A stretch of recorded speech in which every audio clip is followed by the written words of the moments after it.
When Star Wars Rebels Season 1 came to a close, Ezra and the others made it out alive against the evil Inquisitors hired by the Empire, but in Season 2, the Dark Lord of the Sith, Darth Vader, has been tasked with finding the rebels and putting a stop to them once and for all. And on this video, I will give you my thoughts on Star Wars Rebels Season 2.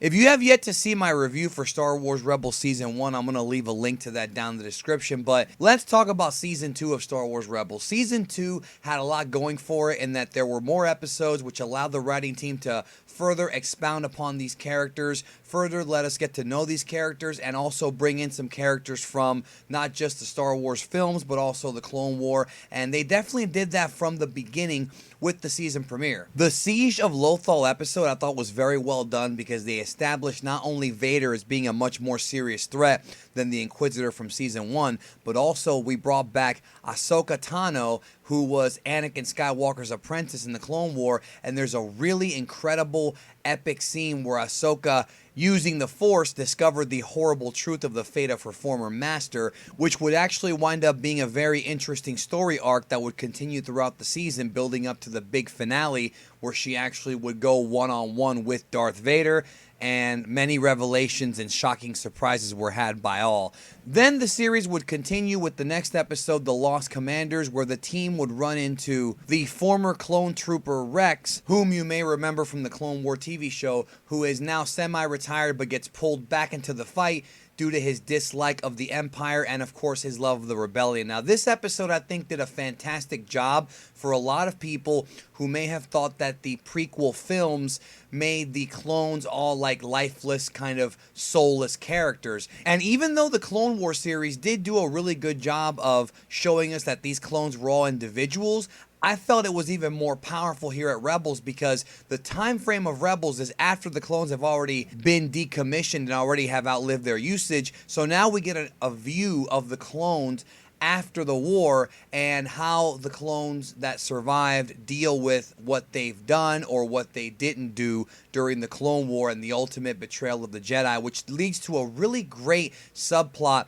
between Kanan and Rex. Very interesting story in that Kanan hates clones. He's coming in with somewhat of a prejudice towards clones because he knows that the clones were instrumental in the genocide of the Jedi, including his own master, which results in Kanan not trusting Rex, even though Rex and a few other clones remove their Order 66 brain chips, which is what caused them to destroy the Jedi, as was established in the final season of Clone Wars way back when. And the writing here was so great because they essentially establish a multi-episode story arc here with Kanan not trusting the clones, which would pay off in the episode Stealth Strike, where Kanan actually makes a choice to rescue Rex and save his life, putting aside his bias to save the life of a friend. Now, I felt this was great writing, and it's kind of repeated later on in the series with the Honorable Ones episode where Agent Kallus and Zeb are essentially forced to work together to get out of a situation,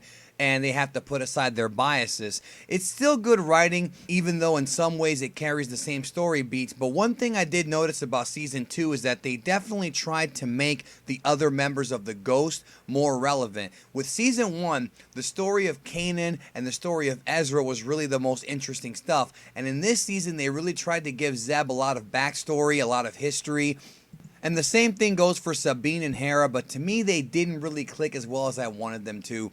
Zeb's development I thought was really good, but I still don't really care about Sabine and Hera. In fact, to me, this whole season, the highlights of it, as far as the overall season goes, is the plight of Jedi Master Ahsoka. And every episode that she's in, every story arc she's in, to me was really interesting and very engaging, and naturally, of course, that's going to lead to more interesting stories for Ezra and Kanan, who are the two Jedi that also are involved in this whole thing. Now, obviously, Vader's not going to be the main villain of the season. Even though he is the main villain, he's not going to be the one we see week to week. So, of course, we have, what do you expect? New Inquisitors, one of which being voiced by Sarah Michelle Gellar, which I thought was pretty damn interesting. Namely because her husband, Freddie Prinze Jr., voices Kanan, a guy who she ends up dueling with a few times in this season. So there were a lot of good moments, but to be perfectly honest, I felt that even though they added more episodes to the season, as a result of that, they also added a lot more filler. I thought that the season dragged on quite a bit. There are some episodes that I thought were just not very entertaining. They weren't terrible or anything, but you could just tell they were kind of fillerish and that nothing really important happened. So I understand that they added more episodes to give some of the other characters more time to shine and to explain more of a backstory, but honestly, I did not think they used their time very wisely. Episodes like The Forgotten Droid just kind of put me to sleep. I thought Blood Sisters was also not very good. Now, the big thing about season 2 is that Ezra actually discovers the fate of his parents, which I thought was really good, and wasn't even in the finale. It was actually in the middle of the season in the episode entitled Legacy, where he finds out what happened to his parents, the unfortunate fate of his parents, which is very well written because it's teasing something that's going to end up playing a role, I believe, in season 3 of Rebels, as well as maybe even later in season 2 with the finale, as far as the connection that Ezra had with his parents, the anger that he felt when he found out his parents were dead, which is seemingly going to lead to a quest that is fueled by revenge. And anybody who knows about Star Wars knows that anger and revenge are the path to the dark side. And they really do tease quite a bit that Ezra may at some point either jump to the dark side or at least be heavily seduced into going. And really, the lore between the Jedi and the Sith, to me, is the best part of Star Wars Rebels. The best episodes are about finding out more about the Force, the Jedi, and the Sith. And the big road to the finale actually begins with one of these episodes called The Shroud of Darkness, which is where Kanan officially gets the rank of Jedi Knight, and Ezra communicates with Master Yoda and is told to go to Malachor, which is going to be paid off in the season finale, the 2-part season finale, Twilight of the Apprentice, which had everybody talking. This was a fantastic 2-part episode, and honestly, better, I think better than the season 1 finale. And the season 1 finale was great, but this one was unbelievably epic, almost movie-like. Ahsoka, Ezra, Kanan, and Chopper show up on Malachor, the Sith world, in search of some mysteries in a Sith temple, but of course the Inquisitors weren't far behind.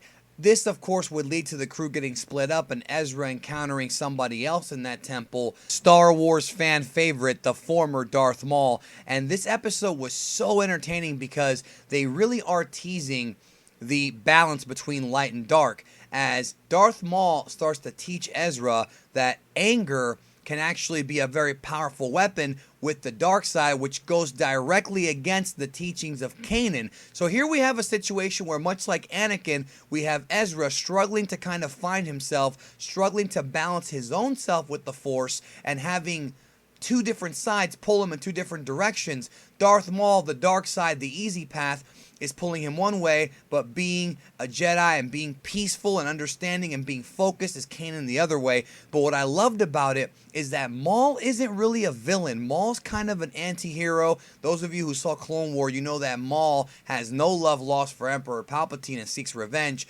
So Maul's character will be very interesting to look at in upcoming seasons, because I like the fact that he's a dark side user. He still has his Sith powers. He still taps into his hatred and his anger, but he's not a villain necessarily. He just wants revenge for what Sidious did to his brother, and that kind of makes sense. I mean, wouldn't you? And we find out also that Maul sees a lot of potential in Ezra and wants to make him his apprentice. So I think this will be covered in season 3. Of course, the episode ends up having a huge climax where we find out that the temple is actually a giant super weapon powered by a Sith holocron, and this would lead to a couple of different duels where Maul's helping out our heroes and then betrays them to try to get the machine activated. But this would lead to a big final conflict between Ahsoka and Darth Vader, the former Anakin Skywalker, having this great epic duel, which I thought was incredible. There were explosions everywhere. The ship is just, everything's just going nuts.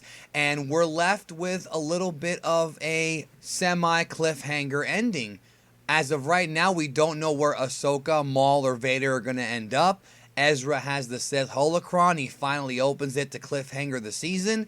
And that's where we're at right now. So Season 2 of Star Wars Rebels I thought was really fun to watch, but there's a lot of filler in the middle, and I don't know if I'm going to go back and watch these episodes again with the exception of maybe, I would say 4 or 5 of them. There just was way too much padding, I felt. I think that they should try to make these seasons shorter, maybe 12, 13 episodes, and really pack what they can into them, because in my opinion, the side stories I felt distracted too much from the interesting stuff. And again, it's just one man's opinion, but the Ahsoka and the Jedi and Sith lore is the main hook of this show. Other stuff is just kind of okay to me, but I will say, much like season 1, it's bookended with a great season premiere and a great season finale, and I can't wait for season 3. Thanks for watching the video. Let me know what you think of Rebels season 2, and may the Force be with you as we begin season 3 very soon.